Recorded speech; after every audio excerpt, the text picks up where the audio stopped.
Hello, I'm Yilda Sethi at Crazy Normal for better health and well-being. I'm a psychotherapist, author and founder of Rapid Core Healing, Emotional Mind Integration, PTIT Trauma Recovery, and a family constellations practitioner in promoting better ways of working with the mind. I'm inspired to dispel myths and lay out facts about your mind and relationships and mental health. And I'd like you to join me in an exploration of what it is to be a crazy normal like me. But do it in your own way so you can be free to be you. Hello, I have somebody really interesting to chat with me today on my pod. Her name is Isaria, and she's got a really interesting occupation, which I know many people will be fascinated about. So I'm going to send you over to Isaria now, where she's going to introduce herself, where she's living, and a little bit about what she does. Off we go. Okay, well, hello everyone, and thank you, Yildiz, for having me on and having this chat. My name is Isaria. I would call myself a healer, channel, and mentor. Been a big, long journey to get to be able to say that, and quite an interesting journey. And so I can explain a few things. Was there anything in particular you wanted to? So where are you situated at the moment? All right, in Melbourne, Australia. Okay, good. Okay. So first of all, perhaps tell me a little bit about how you got to be a channeler, because that's an amazing occupation, isn't it? So tell me how you got to be, what were the turning points in your life that made you go down this path? Well, I'd have to say first off that I never really planned it, like most of us that end up in a particular area of work, let's say. Probably say that, okay, I think the best way to describe it is when I was about 20, I was travelling around Europe and, in the combi van as we did in those days. And so we kind of lost our way. I was with my partner at the time. We lost our way. And he said, I'll just pop into this hotel, and I'll ask for directions. So he went in and he came out and he said, oh, come in. I've just met someone really nice and we'll just have a chat with them. He knows how to get, how to send us on our way. So I go in there and the hair just stands up on the back of my neck. And I hear this voice as clear as someone standing next to me. It says, turn around and leave because this man will kill you both. And so it's quite dramatic. And so I convinced my partner, well, I knew he'd be very, very cross about that. So I did it despite that. And so I really spent a lot of my life wondering what that was. Now, I can't verify whether that would have happened or not. But the truth is that I knew in every cell of my being that I had to follow that. And so I ended up realising that was my inner guidance speaking to me, telling me that I was in danger and to move on. And so interesting, if you had stayed, you wouldn't be here possibly to be told the story, right? So it's a really hard thing to prove, but yes, you followed your gut. Yes. And there's been other times. It's funny because being a channel, a lot of people think that I just hear a direct voice but it's not, because we're seeking that. But inner guidance is different for everyone. We're all different. So it might be just the gut feeling. It might be tingling in our arms, or it just comes down to a knowing, doesn't it? Like, I know this is correct. Yes. And at the end of the day, if it's not, it doesn't matter because we've taken that road. And that's right. Yeah. So basically I kept exploring my inner guidance, doing that along a very wiggly path of my life. And and then ended up hearing my guides, really, and but I thought that was just for me, to be honest, when it first started. Uh, about 2010, at 29, I had an accident and broke my shoulder. And I was in a lot of pain, and they hadn't been able to fix it. So I was on painkillers, and that was another thing. I heard this voice, throw them in the toilet. And so I had to just sit there in pain. And I thought, well, I can't really do a lot, so I'll go back to writing, which I'd given away through this experience. And I would just write, um, feeling that I was just talking to my higher self, in a better guidance than my ego would give me. And it really turned into knowing that it was a collective of beings. Okay. And so every day I would write, I would share that with my husband. And then very early on, they said, we want you to share this with others. And I went, that's weird, because how could I share my writing with others? It's quite personal. Personal, yeah. Yeah, and it's also very specific, isn't it, too? It's very... Yeah, and how do I share that? I wasn't speaking it. Yeah. And so I thought, oh, that's odd, but I'll just bear with it. And then along the way, I started doing what I would call interpretive channeling. So I would get a picture, I would get a feeling, and I would say, this is what they're showing me, this is what they want me to pass on. So yeah. That's all very interesting, Isaria. 20, you got the first message. Yes. When did you start to take it more seriously? Because sounds like you started having messages in different ways from then on. What was it that kept happening that made you want to go into this eventually? What got you there? Yeah, that's a good question. I suppose so I got married very young. And I really felt then I started to wake up. This was about 8 years after I got married, and I'd only just had a child, so had my daughter. And I started to wake up, and all I could say and think was, there must be something more. So I lived in Tasmania at the time, and there must be something more. And I started reading books. One of the first books, Shirley MacLaine, Out on a Limb, and lots of books like that. And I just went, there's got to be more. So just by that thought, things started to happen for me. I just knew my marriage was over and that I had to leave Tasmania. And just kept following that. There was nothing real that I could have said I was going for, but I knew I had to leave.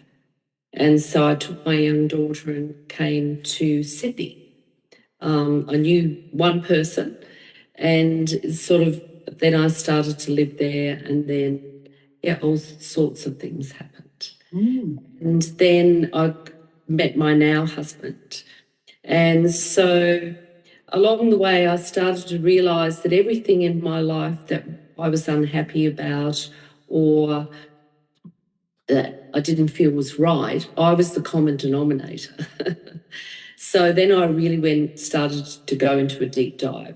And that was sort of in the 80s. And I went to every workshop I could book into, every weekend, read thousands of books, and just started to explore and explore. Yeah. A really big expansion period, wasn't it? Do you feel the 80s? It's like, oh, look, I got into a lot of stuff then that I'd never got into before, even though I'd had an interest. So interesting. Yeah. And people were travelling the world, all sorts of, you'd read a book and the next minute they were down at the town hall giving a lecture. So off you'd go, and just all sorts of wonderful things happen. Got into the Course in Miracles, and just really went from there and really learned Reiki and lots of healing modalities. And I can see now it was really laying the foundation for this channeling. And I came across a couple of people who were channeling, and I thought, oh, that's wonderful, but never really kind of went, oh, I want to do that, or so. But that's often the way, isn't it? Yes, it is, definitely. And so what is it that drives you? Is it just your own exploration, or is it fascination with all the stuff we don't know? What is it that drives you at the moment?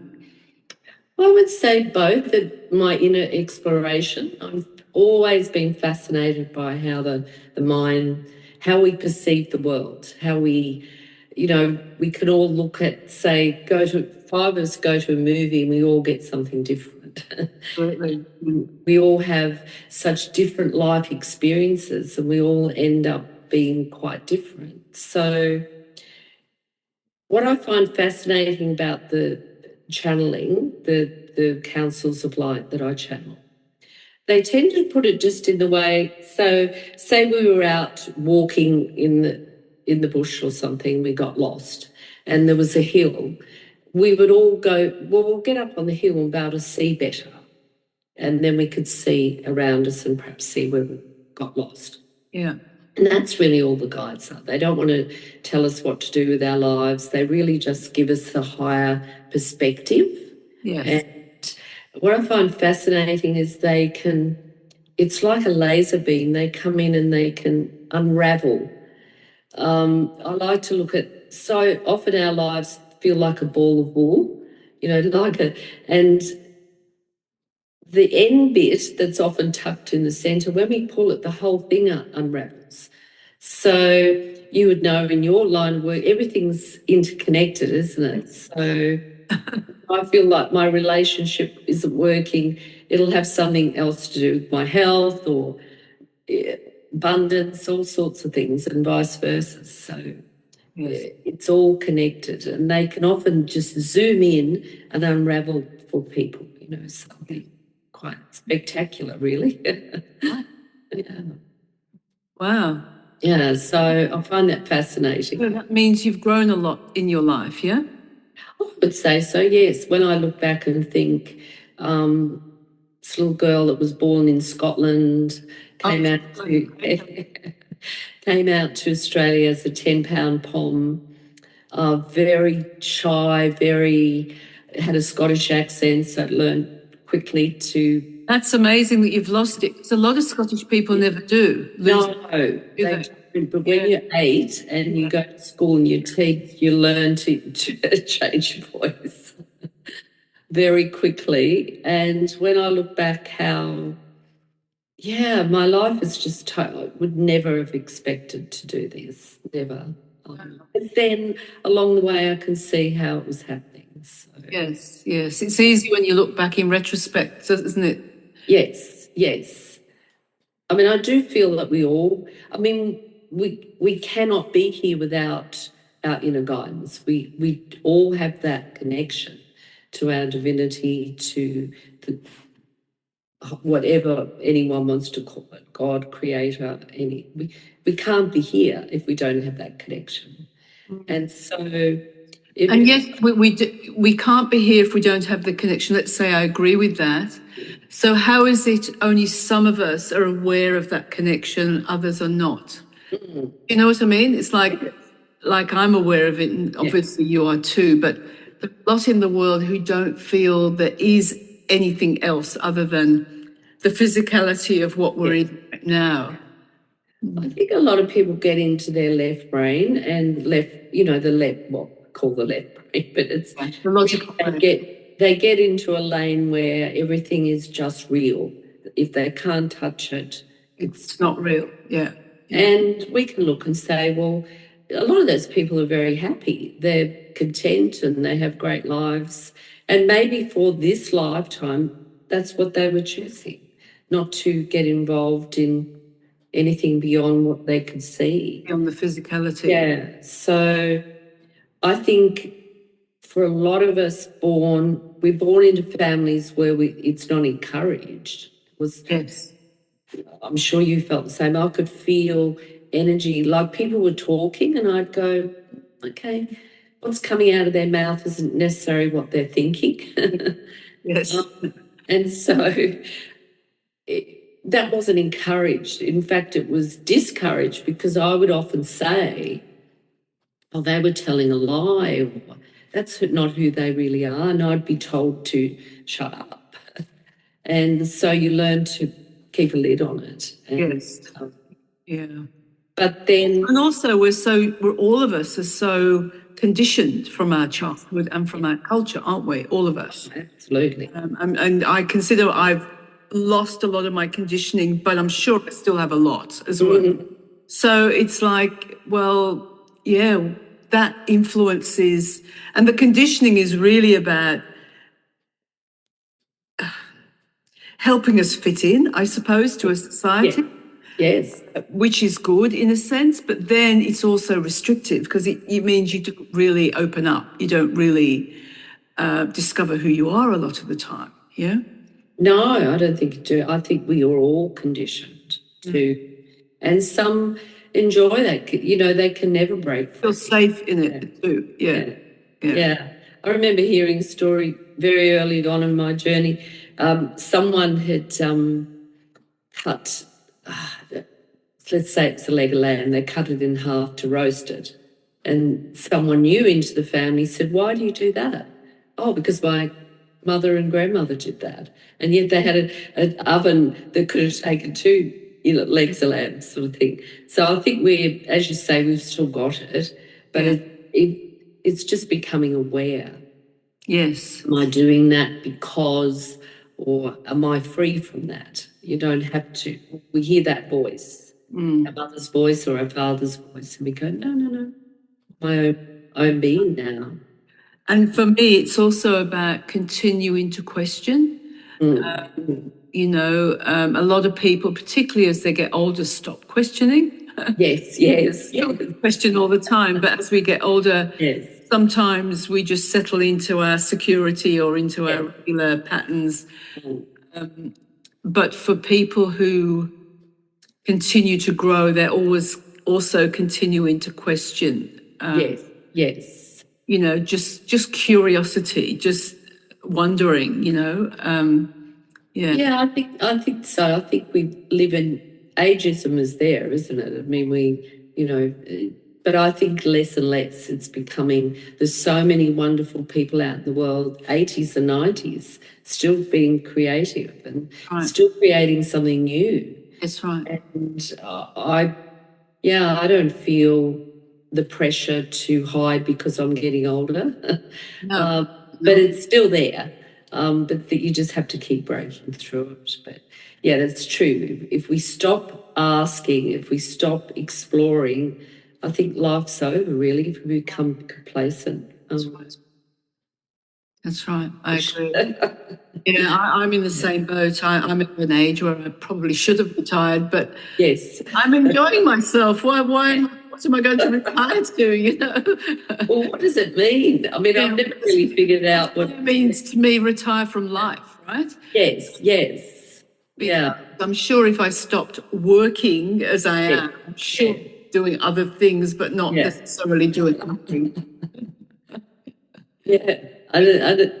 It does mean retire from life, doesn't it? To me, it does, but to others, it doesn't. I guess if you've hated your work, I understand that, if you've done a job forever because you just needed to pay the bills, or, which you have to do, of course, that is a reality for most people, then retirement might feel like freedom. But if you're lucky enough to have found something you really enjoy doing, then and you can still do it, and your faculties are still sharp, and you're healthy enough to do it. Stop. It doesn't make sense. Yeah. No, it doesn't make sense.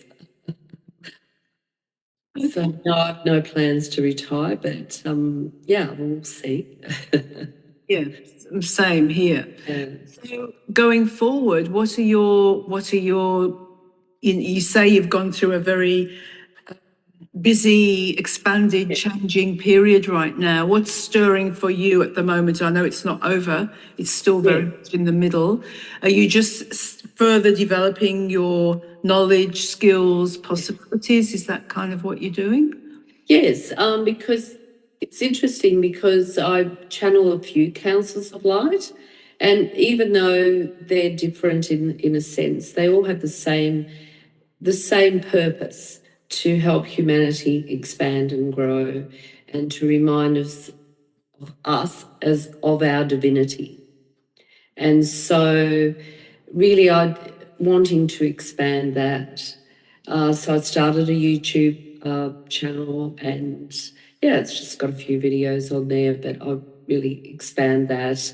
I work with people one-on-one. Yes. With the guides, and I do group work as well.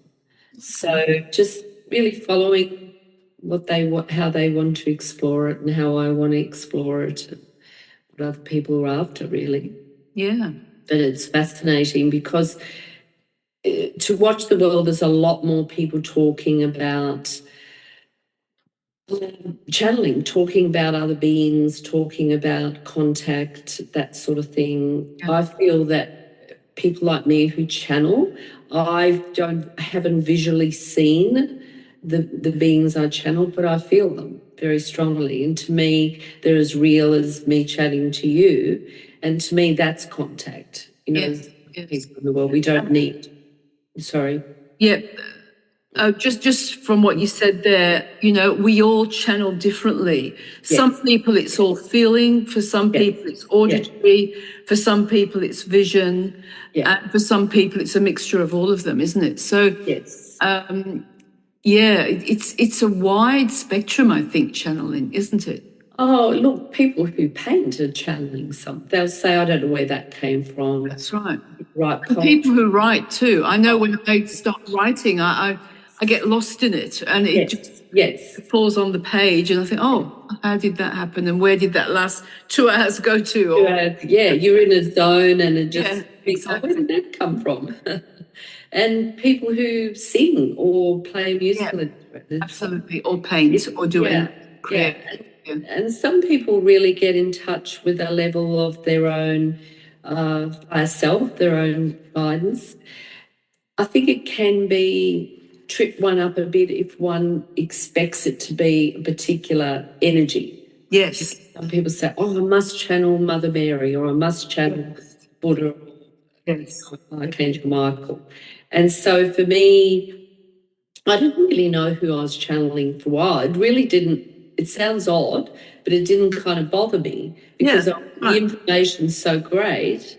But then I would find out who they were through a series of events. And for me, an angelic frequency, the Elohim opened up first for me. And then I moved on to galactic. Well, actually, I'll correct myself. It wasn't moving on. Then I started channeling, galactic councils of light. Okay, so tell me about angelic and galactic. Yes, so the Elohim are a collective of divine angelic presence. They're very, I don't like to use levels, but they're a very powerful force. The energy is just beautiful. You can feel the difference. It's quite angelic. Then the next beings that came through were that align with the Sirius star system. That's quite different. In our terms, they wouldn't have physical bodies, beingness. They're just beings of light, and the Acturians as well, and the Council of Nine. So they don't have form like we do. And it's a bit like saying, well, I channel the whole world. No, we don't. You know, there's people from England, there's people from America, Australia. We're all the same but different. And it's like saying, oh, I channel the Acturians, but I don't channel every being that aligns with the Arcturus star system. I channel particular collective. So, and for me, you know, it's like, it's the same as with therapy. I am not a therapist for everyone, right? No. And it's people who are ready for what I offer that come to me. Yes. And that's not everybody. No.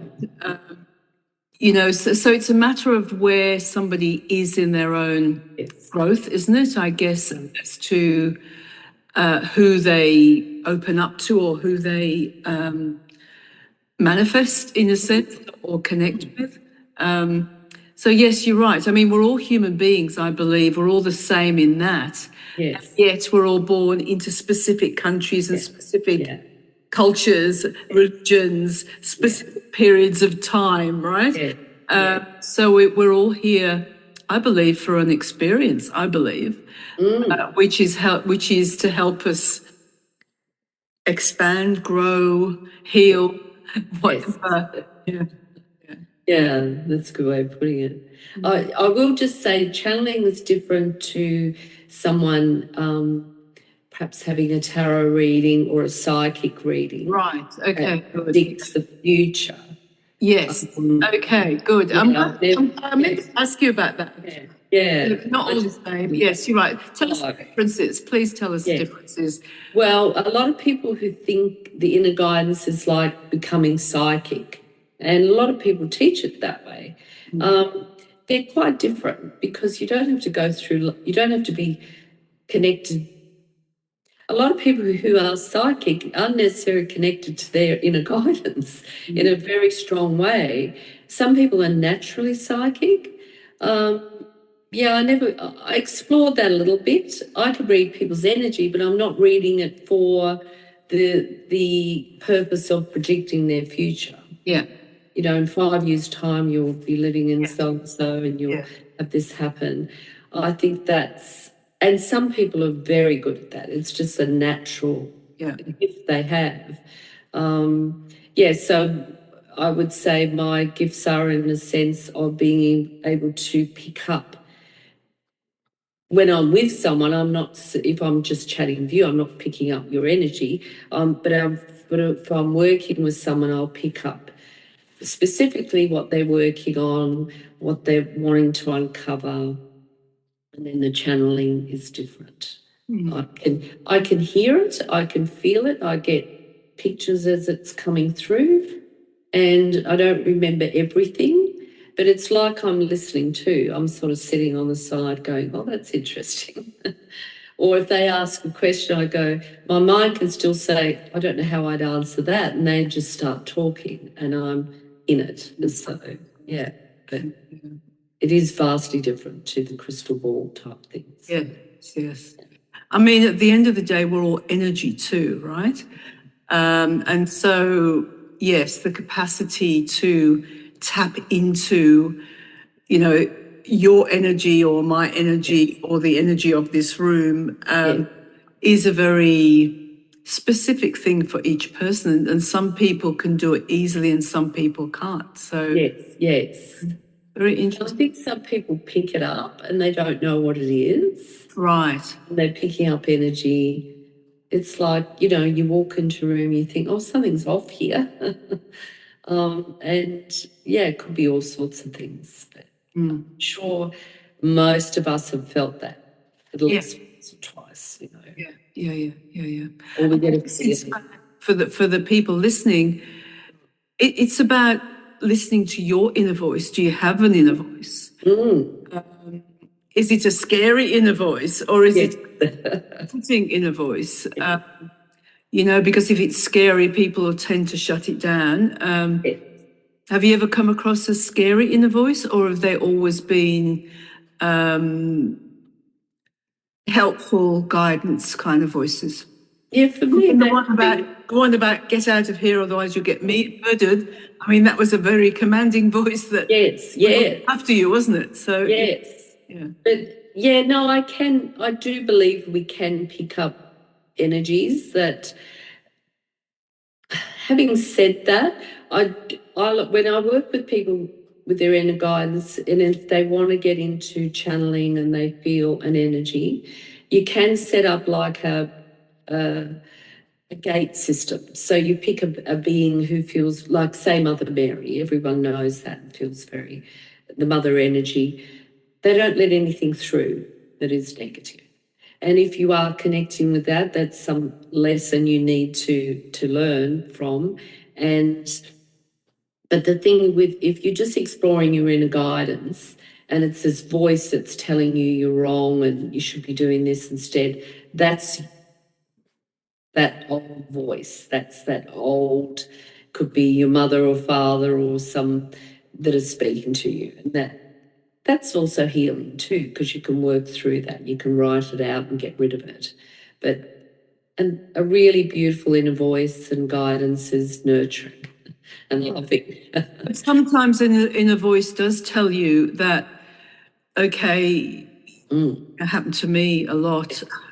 I'm doing what I'm doing, and I'm good at what I'm doing. Yeah. Hang on, no, you're going to be you're going to be going in a different direction. I'm saying no, I don't direction. But eventually, if I listen to it, I get sick, right? Yes, yes. I have to make the change, and then everything restores again. So it's like sometimes our own need or requirement to stay stable keeps us stuck in a path that's not quite benefiting us anymore. You know? Oh, we can resist it. Yeah, we can. And as you say, often we get sick. Yes. You know, I get a bit of a cold, or I come down and I go, oh, hang on a minute, was I resisting something there? Exactly. That's right. Or if it says, you know, you were wrong there, you need to go and apologise. No. Yeah, well, we're still human, aren't we? Yeah, that's right. I'll do it next week. Isaria, tell us how the people listening can contact you if they'd like to. Sure. I've got a website. It's isariachanneling.com, www front. And I've got a Facebook page, Isaria Channeling, and also a YouTube channel. So Fabulous. yeah, it's fairly new on YouTube, but that's lots of fun. Yeah. So they can people can experience a bit of channeling, and I've tried to keep them quite short. Okay. Good. Okay. Excellent. So thank you so much, Isaria. Lovely to meet you here, and I'm sure the audience will have enjoyed listening about channeling and all of the different sections and all of the ways you can do it, and perhaps they'll start to listen to their own inner voices about what's really going on for them. That's part of what I like to encourage in Crazy Normal. Yeah. I like to encourage us to think outside the box and be who we are. So, yeah. That's beautiful. Sounds like you're doing exactly that, which is fantastic. Okay. Lots of fun talking to you, Yildiz, and Thank you very much. You can find out more about me and what I offer at rapidcorehealing.com or contact me at yildiz@yildizsethi.com.